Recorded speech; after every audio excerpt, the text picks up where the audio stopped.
Hello, it's the Celtic Way morning briefing on Friday, August the 6th, the morning after Ange Postecoglou's first competitive win as Celtic manager, 4-2 away to FK Jablonec in the Europa League qualifying rounds. It could have been more comfortable than it might have seemed in the end. Sean and Alison, how do we reflect on it, Sean? Let's come to you first. First of all, I think we'll see a fair amount of games with scorelines like that throughout the season under Ange. Overall, I thought it was decent stuff. Didn't think it was great, but I thought it was decent. I thought there was a couple of individual performances that I take a lot of positivity from. Abada again, for instance, started the match on fire. I think he's done pretty much every match so far. I think there's definitely positives there. Alison, what about you?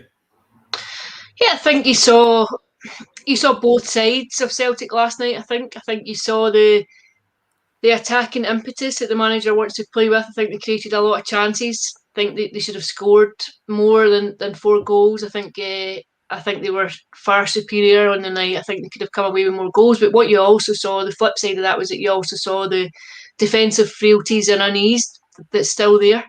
I think Celtic looked nervous as a team when they're asked to defend. I think there's still an anxiety there. I think both goals were very soft to concede.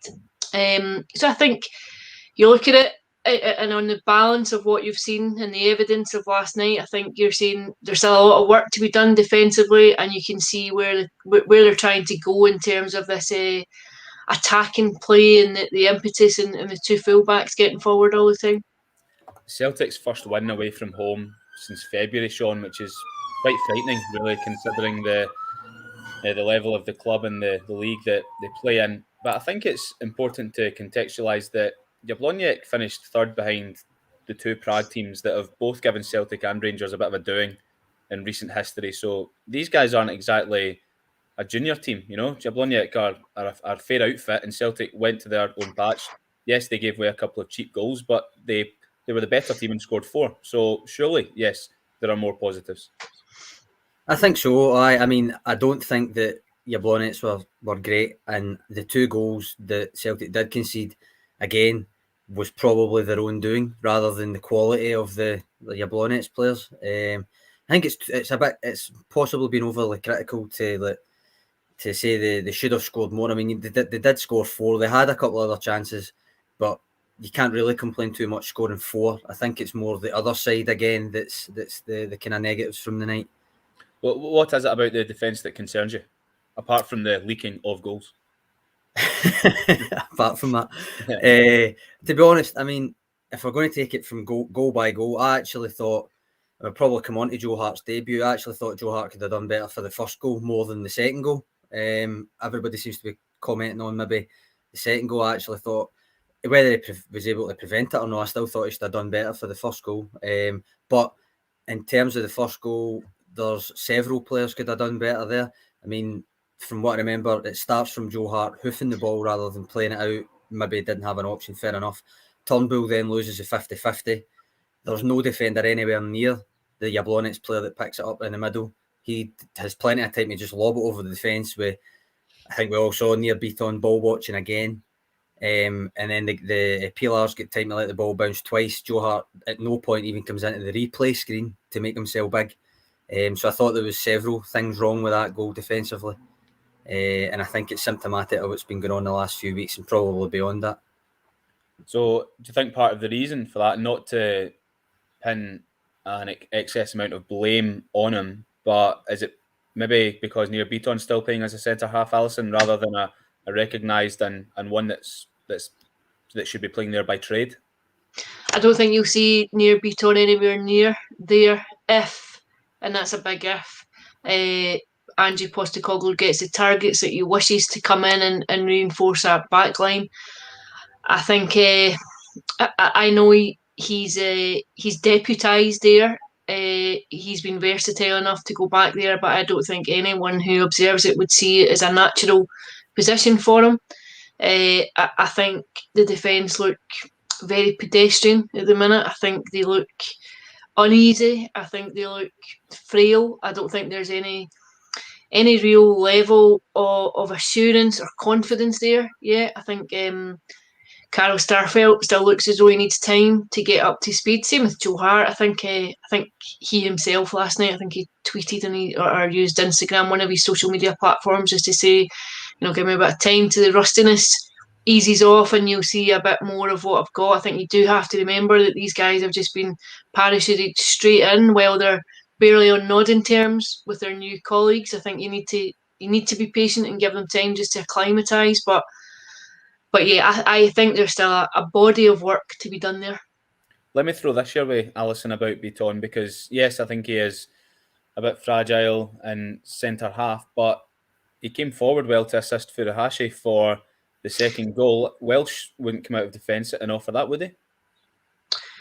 Well, I think that's probably a natural instinct to come forward. I think that the way Postecoglou wants a team to play will be quite a high line anyway. I think he wants his defence to be part of the attack, if that makes sense. I thought Bitton deserved credit for the ball in that set up that goal. I think Furuhashi took it very well. His first touch was impeccable. But Bitton's ball in was excellent.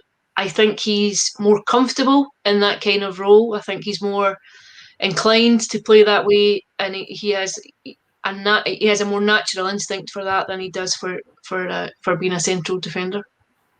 Let's talk about Furuhashi. First start last night, just a cameo against Hearts in the league opener.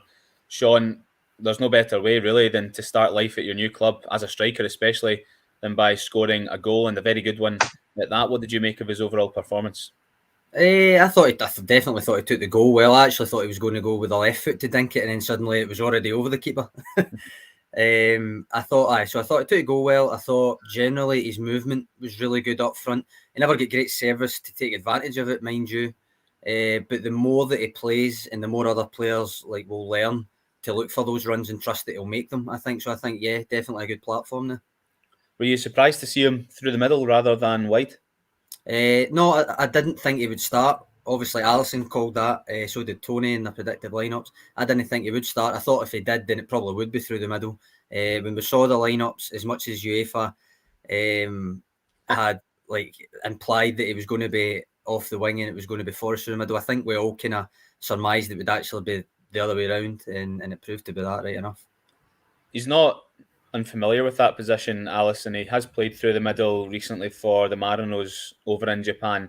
I think maybe it's just quite strange to see a centre forward who's so small and slight trusted with that role. He looks like a winger, not a centre forward, doesn't he? But he showed last night, as he has in Japan, that's where he can perform.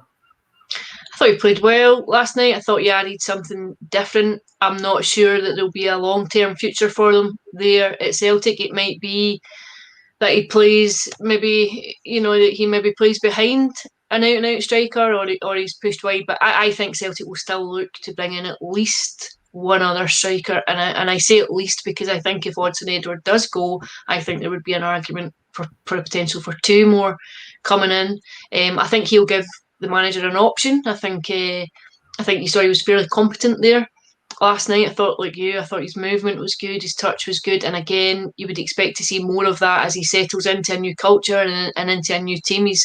He's barely just arrived, but I don't think that he'll be an out-and-out striker for Celtic. Well, he's had an instant impact, it's fair to say that, but so has Kyogo Abada. 2 competitive goals now, and it could have been 3 really if the offside goal against Hearts had stood when it was Greg Taylor was onside.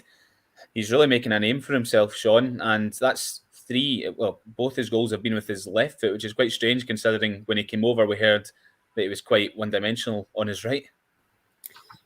For me, what stands out is his persistence. I mean, you saw that with pretty much the goals that he scored. Even setting up Forrest's goal as well, it was his persistence as much as anything else that set that up. And I think, albeit he's faded as the games have gone on, he seems to start the games just on fire. Seems to be right up for it. It seems to be he's always been very direct so far. And I think, as I say, whether he keeps his starting place throughout the season or whether he ends up maybe dropping out and coming back in, I think no matter what role he plays, he seems like the kind of guy that will make an impact when he's on the pitch. Is it quite easy to forget that he's 19? Yes. As when you look at some of the other younger players that Celtic have got around that age that aren't really making a name for themselves in the first team, or aren't really being given the opportunity to perform in the first team. He's 19, come over from Israel, and has been thrown straight in, and he's swimming, guys. He's not sinking, Alison. I think he's had an impressive start. I think the first goal he got would have helped him enormously, just in terms of his confidence and in settling in. I thought he's performed fairly well. You're right to point out his age. I think at 19 there's a danger of expecting too much from him, or anticipating that he'll sustain that level for the entirety of the season. But I certainly think he looks like a first team player. He looks like he has something to offer and contribute in a first team sense. I think obviously if he has been scouted and people have done their homework, there's been a conclusion that he's ready to play at this level. I think we've seen he looks ready for it. I think he's a player that should develop as the season goes on, but I think he'll have a fairly decent part to play. I don't think we should be surprised if he tails off in games, if he starts well and makes a contribution and then tails off simply just because of a level of inexperience. But I think as time goes by, he'll be more influential.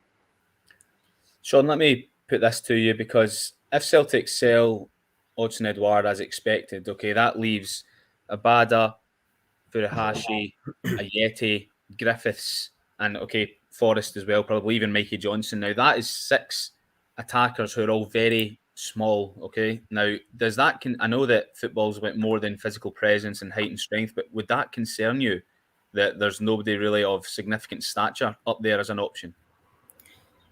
I don't know. I mean, Ajeti's not tiny, but it depends on the style. I mean, you saw it work last night. There's nothing to say that it won't work consistently. Would it be decent to have an option that is a wee bit more physical? Probably. But I suppose that comes back to what Alison says. Depends who the recruit if the likes of Édouard leaves. Alison, what do you think about that? I think Celtic as a team are very small. I think when you look at the team in its entirety, David Turnbull, I think, might be around the 6 foot mark, and Ajeti's a bit taller. But as a team, as a whole, I think Beaton again would be real. I think they're quite a small side, Celtic.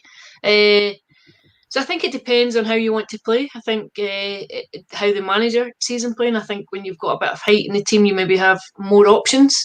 But yeah, I would agree with you. I think they're quite a diminutive presence. Yeah. Now, a couple of comments have come in that we can kind of tie 2 subjects into one here. Francis saying that Turnbull looks to be struggling a bit with concentration. Now, he's been a first pick for some time in midfield for Celtic, and he's started this season alongside McGregor and Sorrell. Ryan Christie started out wide, but he's been looking pretty good when he's played. Some people shouting for him to play in central midfield. Would that then be over David Turnbull, with Anthony here saying that he hopes the club can persuade Ryan Christie to stay beyond the current expiry of his contract? Sean? I think he's right. I think Turnbull is struggling to adapt for me. He did get into some decent positions, and he did play the ball through for Abada that led to Forrest's goal. But no, we've still not seen enough from him so far.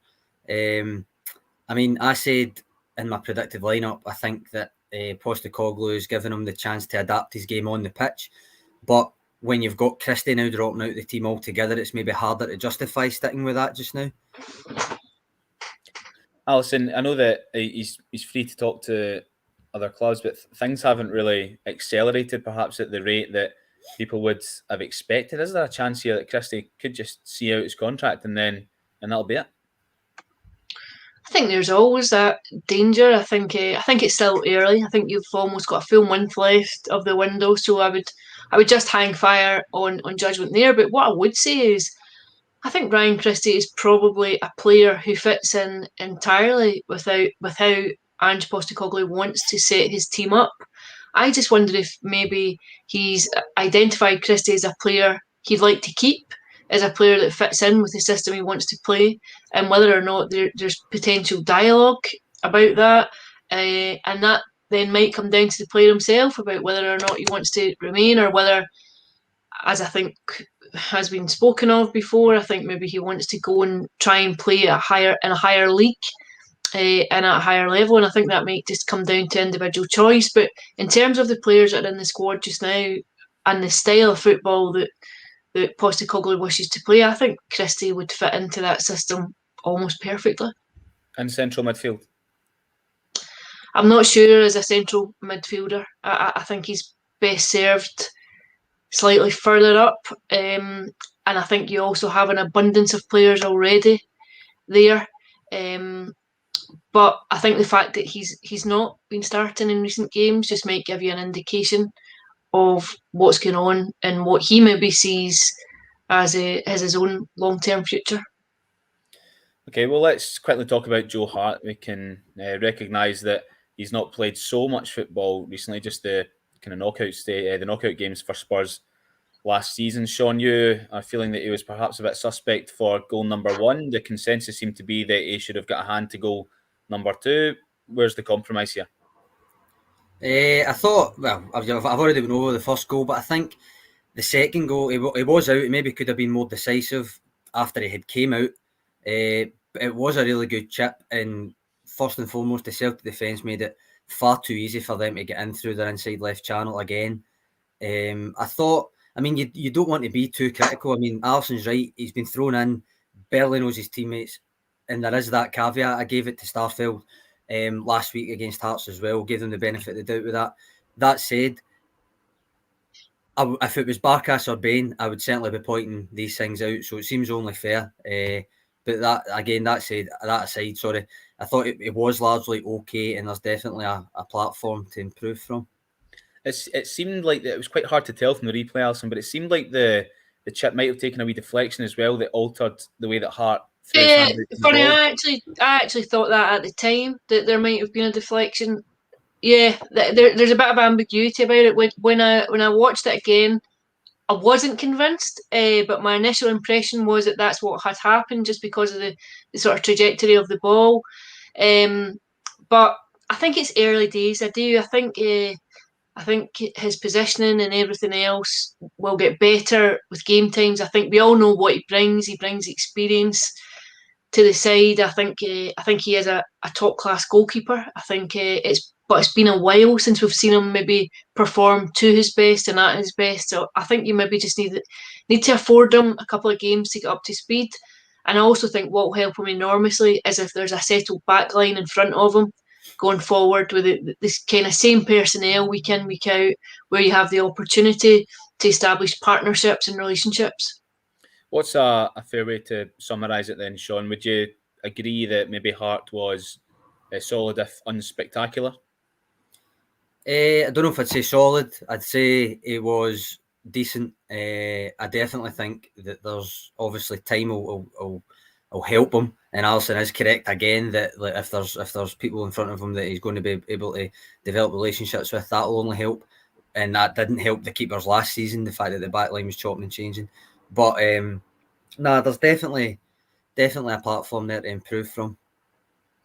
Right, okay. Well, I think that should do things for this morning. And remember the Celtic Way, you can keep up to date with all the latest news and tactical analysis on the website. At the moment, it's only £1 a month, and that will last you for the rest of the year. And that gives the best Celtic coverage that you can find. And I think that's top class value. So if you're enjoying the morning briefings and a few of the articles that have been put out that aren't behind the paywall, then take a punt and give us a chance and support the journalism that's going on here to try and bring you what you want as far as Celtic coverage goes. So we'll be back for the morning briefing next week. Cheers, Sean. Cheers, Alison. Cheers. Thank you.